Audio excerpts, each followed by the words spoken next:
Bueno, queremos precisamente conversar sobre este tema que nos preocupa con una persona que ha estado involucrada en la investigación de este tipo de casos, el abogado y ex fiscal Carlos Gajardo, que ya nos acompaña a esta hora de la mañana. ¿Cómo está? Buenos días. Buenos días, Karina. Gracias por la invitación a conversar de este tema.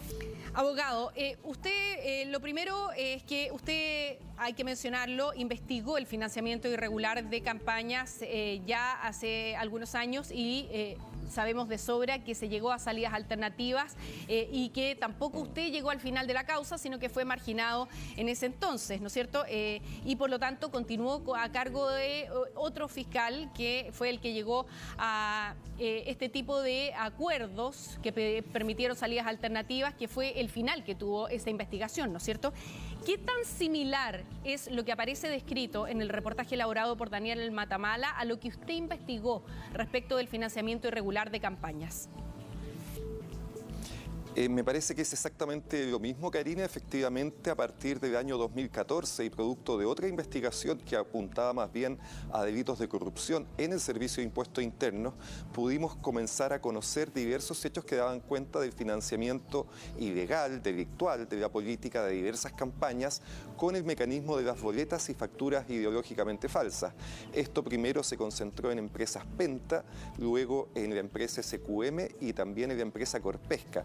Respecto a estas tres empresas, el Servicio de Impuestos Internos presentó en su oportunidad querellas para que estos hechos pudieran ser investigados como delitos tributarios, lo que es un requisito para que se pueda hacer esta investigación.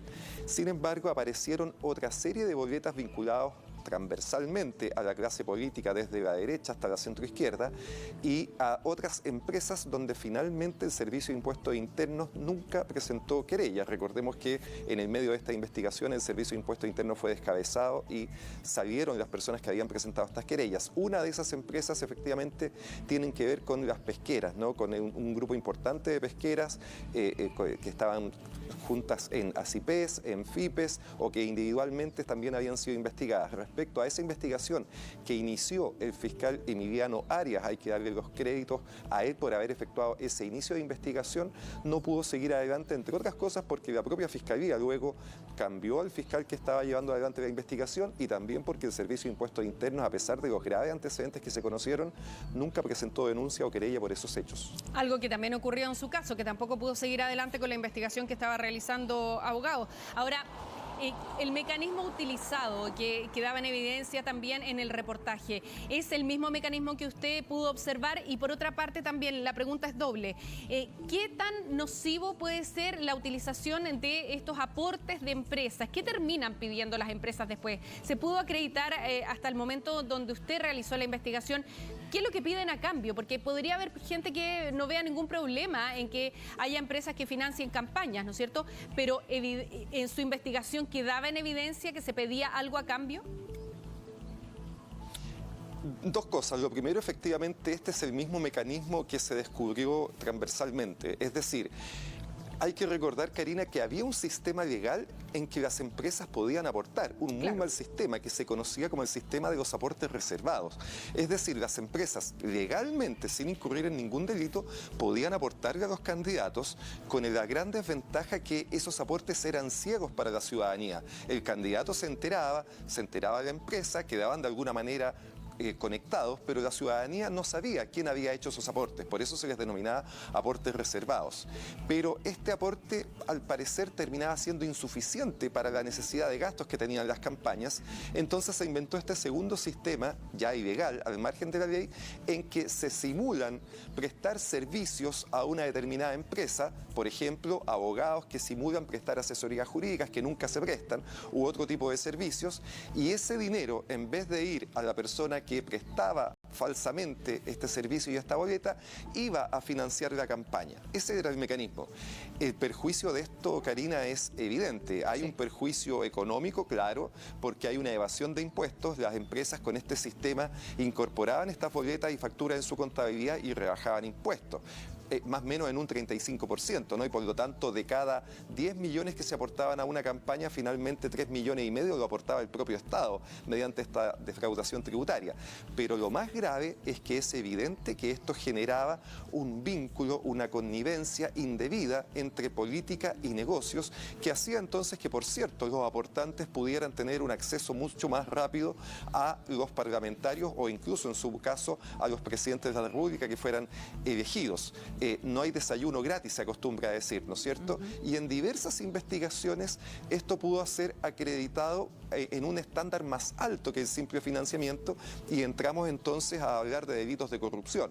Esto pasó justamente con una de las pesqueras, con Corpesca, donde este financiamiento involucraba favorecer a la pesquera, al sistema en general, en la redacción de la ley de pesca y por eso ese hecho fue condenado justamente 2 parlamentarios, Jaime Orpiz y Marta Isasi. Pero también un mecanismo semejante se descubrió en SQM con la ley del royalty minero, en la tramitación de la ley del medio ambiente y hay respecto a las mismas personas que estamos conociendo ahora, a Luis Felipe Moncada, un famoso correo que le envía Jacqueline Van Rieselberghe a Luis Felipe Moncada, dando cuenta de cuáles eran las mejores indicaciones para favorecer a la empresa. Entonces, es evidente que este sistema constituye un ataque frontal a la democracia gravísimo, que era transversal, eso hay que reconocerlo.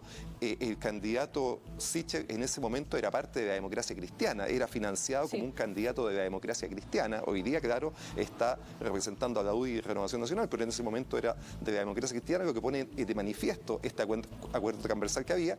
Y por lo mismo, cuando hubo que hacer estas investigaciones, la clase política en su conjunto también se manifestó muy decididamente para que esto no avanzara, pues eran, en definitiva, todos o buena parte de ellos los que estaban siendo investigados.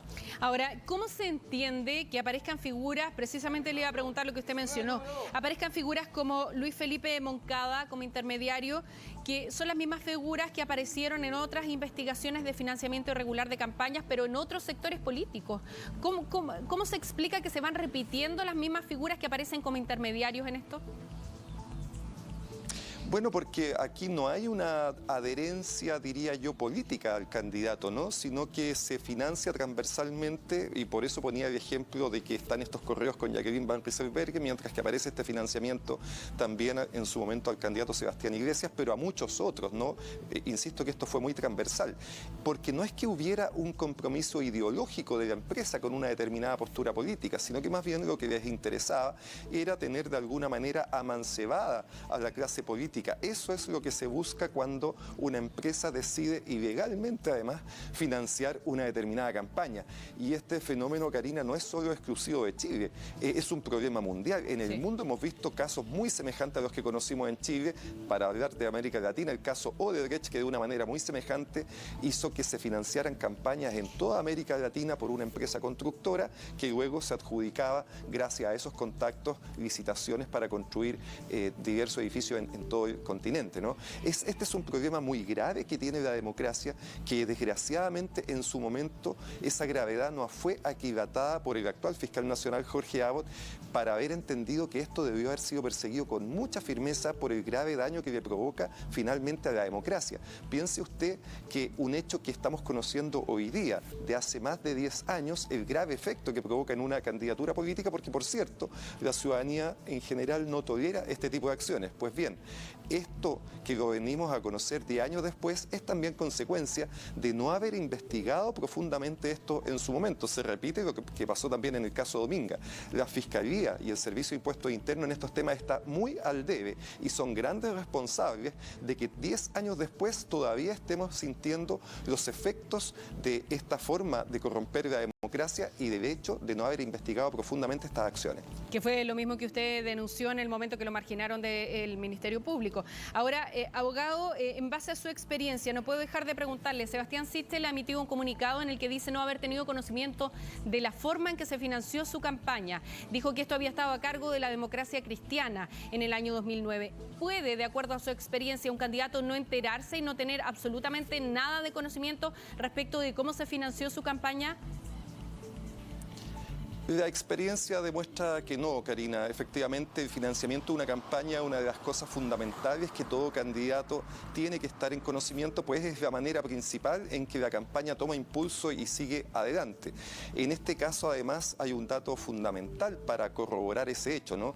Que una de las personas involucradas es una persona extraordinariamente cercana al entonces candidato Sebastián Iglesias y también al hoy día candidato Sebastián Sichel, la declaración que usted acaba de ver, ¿no? Sí. El señor Cristóbal Acevedo, un abogado de más que confianza, con una larga amistad con el señor Sebastián Sichel y por lo tanto más que dar explicaciones, claro que acaba de renunciar y en sus explicaciones más que hacerse los ofendidos, uno más bien esperaría explicaciones del tipo de decir si prestó o no prestó los servicios para la pesquera, ¿no? En el comunicado que usted acaba de ver ninguna referencia a eso y por lo tanto evidentemente uno puede desprender que como queda de manifiesto además en los correos electrónicos que se emitieron ayer en el reportaje, esos servicios no se prestaron de personas muy cercanas al propio Sebastián Sichel para financiar su campaña. A mí me parece que es bastante evidente, como lo indica en general la experiencia en este tipo de casos, que el candidato está en conocimiento de la manera en que se está financiando su campaña.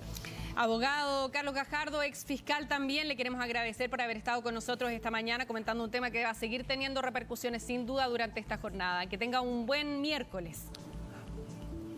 Buen día para usted también, Karina, y gracias.